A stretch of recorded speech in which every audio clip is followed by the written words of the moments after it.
Yeah, the Pentagon is sending elements of the 82nd Airborne Division to the Middle East, including a headquarters unit as well as some ground forces, raising the possibility that the Trump administration could decide to put boots on the ground. The Middle East is teetering on the brink of an all-out war with developments spiraling out of control.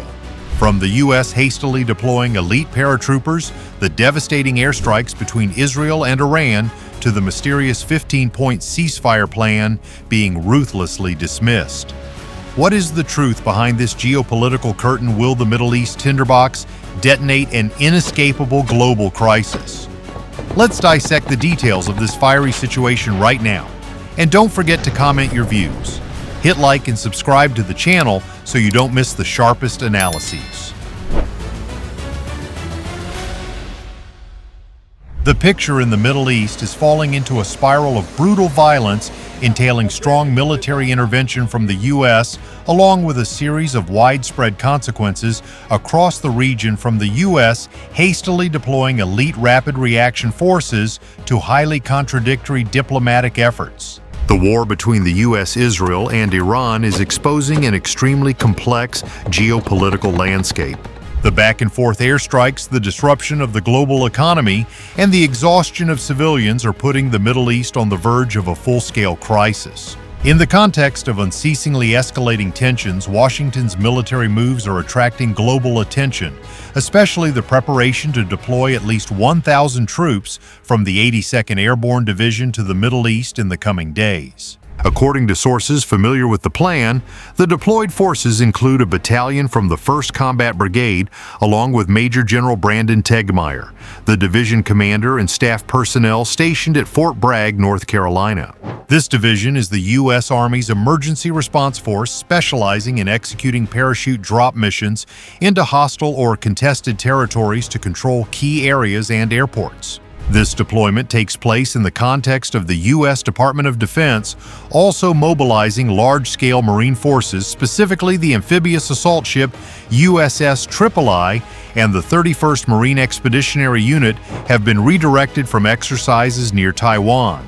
A group of ships from San Diego carrying a rapid reaction force is also on its way to these units, adding about 5,000 Marines and sailors to bolster the 50,000 U.S. troops already present in the region.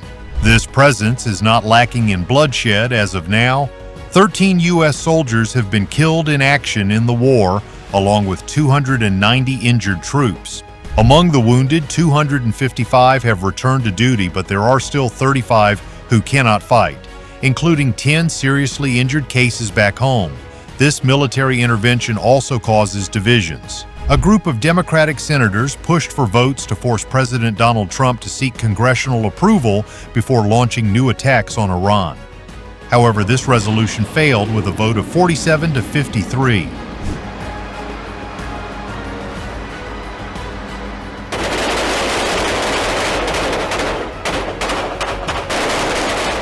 Parallel to military actions, the Trump administration is trying to shape a diplomatic exit, even though the messages delivered are incredibly contradictory.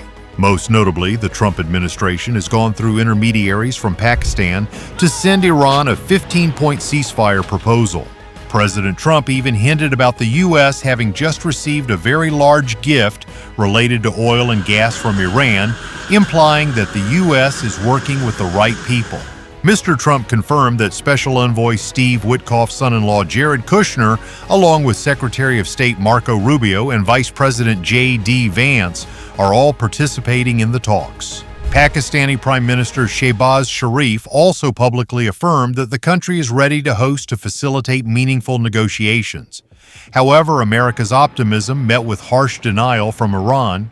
Iranian Parliament Speaker Mohammad Bagher Ghalibaf, who was once rumored to be a negotiating partner with the U.S., bluntly rejected all information about direct discussions, while the Iranian military swore to fight until complete victory is achieved. Meanwhile, Israeli ambassador to the United Nations Danny Danon also affirmed that Israel is not participating in any negotiations and will continue to airstrike military targets in Iran.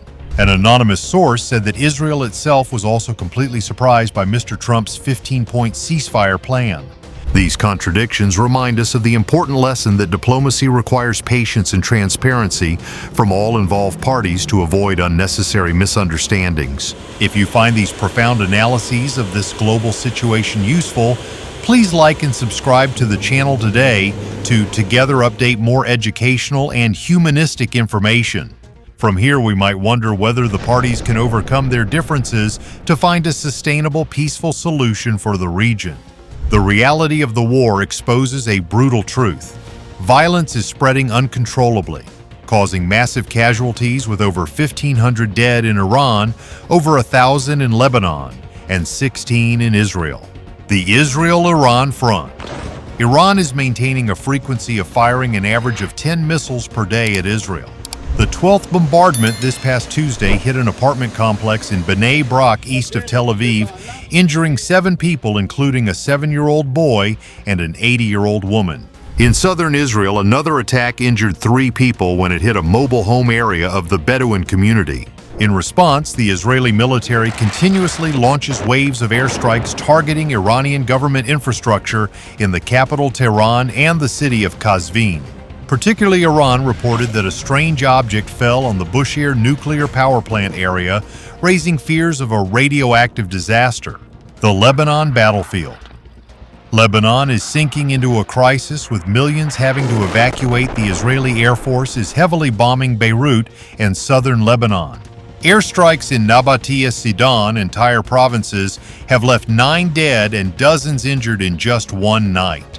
Conversely, missile and drone attacks from Lebanon into northern Israel claimed the life of a woman near the town of Safed, marking the first death of an Israeli citizen from Lebanese fire in this war. Diplomatic consequences in Lebanon. Tehran's intervention has caused relations between Iran and Lebanon to collapse. The Lebanese government has officially expelled Iranian ambassador Mohammad Reza Shabani, demanding he leave the country, while accusing the Iranian Revolutionary Guard Corps of directly commanding the Hezbollah armed group to attack Israel, dragging Lebanon into a war they never wanted. The casualty numbers and the evacuation of millions remind us of the profound humanistic value that war always brings pain to innocent civilians, and the community needs to join hands to promote dialogue to protect peaceful lives for everyone. What do you think about how local communities can contribute to building peace from these traumatic experiences? The war is not just limited to the main warring nations, but has ignited attacks across the region. In the West Bank, a giant missile fell on the Palestinian village of Kifl Haris, creating a deep crater. Escalating violence forced United Nations Secretary General Antonio Guterres to speak out to strongly condemn Israel's push to expand settlements, arguing that this directly threatens peace efforts in the region. The Gulf region. Bahrain had to endure 6 missiles and 19 UAVs from Iran. This attack claimed the life of a Moroccan civilian contractor working for the UAE Armed Forces. Notably, the cloud computing database of Amazon Web Services in Bahrain was also disrupted due to UAV activity. In Kuwait and Saudi Arabia, Kuwait reported a UAV hit a fuel depot at Kuwait International Airport, causing a fire. Meanwhile, the Saudi Arabian Ministry of Defense successfully destroyed at least 8 UAVs targeting the country's oil-rich eastern province region. Other forces, the Iraqi government has greenlit the country's militia groups to defend themselves against attacks. Meanwhile, the Republic of Cyprus appeared extremely furious and demanded a reassessment of the status of British military bases there after an Iranian-made Shahed UAV hit a hangar at the Akrotiri base without Britain notifying the Cypriot authorities in advance. These widespread events teach us a lesson about the interconnectedness of the region, that any conflict can affect many neighboring countries and requires international cooperation to mitigate risks. The biggest economic bottleneck currently is the Strait of Hormuz, the vital waterway transporting 1/5 of the world's oil. Iran declared the strait remains open, but established a safe corridor strictly banning vessels from the U.S., Israel, and their allies. Some ships successfully slipped through, including the Chinese cargo ship New Voyager and 2 Indian gas carriers. The energy scarcity situation forced Philippine President Ferdinand Marcos Jr. to declare a national energy state of emergency. In the financial markets, U.S. stocks lost their upward momentum, and oil prices continued to climb as hopes for a ceasefire faded and attacks continued. At the UN Security Council, Bahrain is pushing for a draft resolution authorizing the use of all necessary measures, including military action, to keep the Strait of Hormuz open. Despite encountering apprehension from some countries on the international stage, the U.S. is facing skepticism and alienation from its own close allies. General Fabien Mandon, chief of the defense staff of the French Armed Forces, publicly criticized the U.S. for being increasingly unpredictable for unilaterally waging war in the Middle East without bothering to consult its allies.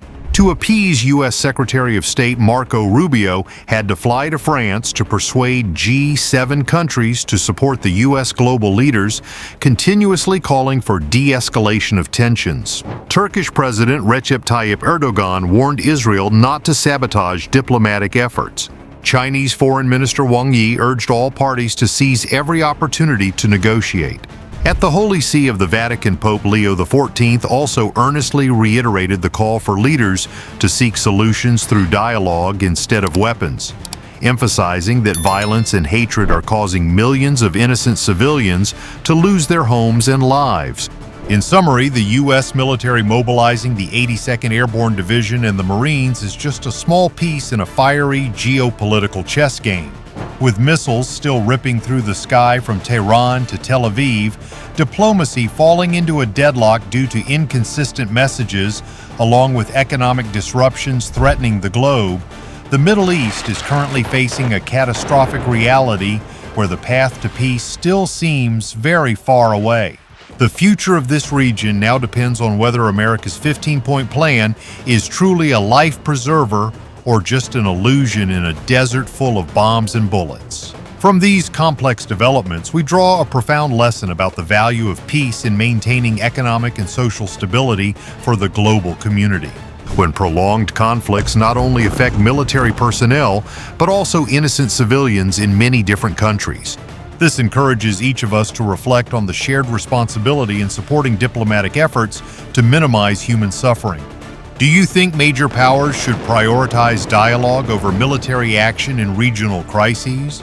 If you find these shares bring educational and humanistic value, please like and subscribe to the channel so we can continue the journey of learning and spreading the message of peace. The events at the Strait of Hormuz and satellite hotspots further emphasize the lesson about the interdependence of the world economy. When a critical waterway is affected, millions of people in distant countries also suffer the consequences from energy scarcity to market volatility. This teaches us that protecting peace is not only a security issue, but also the foundation for the sustainable development of the international community. We need to learn how to listen and respect different perspectives to build bridges instead of dividing walls. In the context of airstrikes and mass evacuations in Lebanon and Iran, the story of families losing their homes reminds us of the core humanity, that behind every casualty number are real lives, extinguished hopes, and profoundly scarred communities. From here, community education should focus on promoting awareness of the long-term consequences of war, so the younger generation better understands the value of dialogue and international cooperation. What do you think about the role of international organizations like the United Nations in mitigating the humanitarian crisis in this region? The political division in the U.S. surrounding the deployment of troops also opens up a lesson on democracy and leadership responsibility, that all decisions related to war require the participation of the people's representatives to ensure transparency and fairness. This helps our community realize that the voice of ordinary citizens can influence the direction of global foreign policy. From the diplomatic contradictions between the U.S. and Iran, we clearly see that perseverance in negotiations, despite obstacles, remains the key to unlocking the hope of peace for all parties. The attacks spreading to Bahrain, Kuwait, and Saudi Arabia, along with the reactions from Cyprus and Iraq, further affirm that regional conflicts easily spread into global issues demanding solidarity from the international community to protect the common interests of humanity. The lesson here is that we must invest in preventive diplomacy instead of only reacting after the damage has occurred. This brings high educational value as it encourages every individual and nation to think about the shared responsibility in maintaining world stability. The overall picture of the war shows that despite strong military efforts or complex diplomatic plans, human beings are still the center and need to be protected first and foremost. The exhaustion of civilians on many fronts reminds us of the urgent need to prioritize humanitarian solutions and support post-conflict reconstruction. From there, the community can draw experiences to build a future where peace becomes the top priority for sustainable development. Messages from international leaders such as Turkish President Erdogan or Chinese Foreign Minister Wang Yi, along with the call from Pope Leo XIV, all converge on a common point, which is dialogue and de-escalating tensions. This teaches us a valuable lesson about the power of global solidarity in resolving crises. When all parties make an effort, the hope for peace will be closer. Do you believe that initiatives from neutral countries like Pakistan can become effective bridges for future negotiations? Looking back at the entire progression from military deployment to diplomatic deadlock, we realize that war is never the ultimate solution, but only brings suffering and loss to everyone from injured U.S. soldiers to civilians in Iran, Lebanon, and Israel. This story promotes community education on cherishing peace and participating in activities supporting international human rights to contribute to building a better world for future generations. The economic disruption at the Strait of Hormuz and global markets further highlights the lesson on the vulnerability of energy supply chains. When a conflict region can affect the daily lives of people in the Philippines or the U.S., this encourages us to think about ways to diversify energy sources and promote economic cooperation to mitigate risks from similar geopolitical crises in the future. Finally, through the humanistic lens of the entire panorama of this war, we see that no matter how complex the situation, the core value remains human life and happiness. All efforts from military to diplomacy should aim toward the goal of minimizing suffering and building trust among nations. From these analyses, hopefully each viewer will find the motivation to spread the message of peace in their daily lives.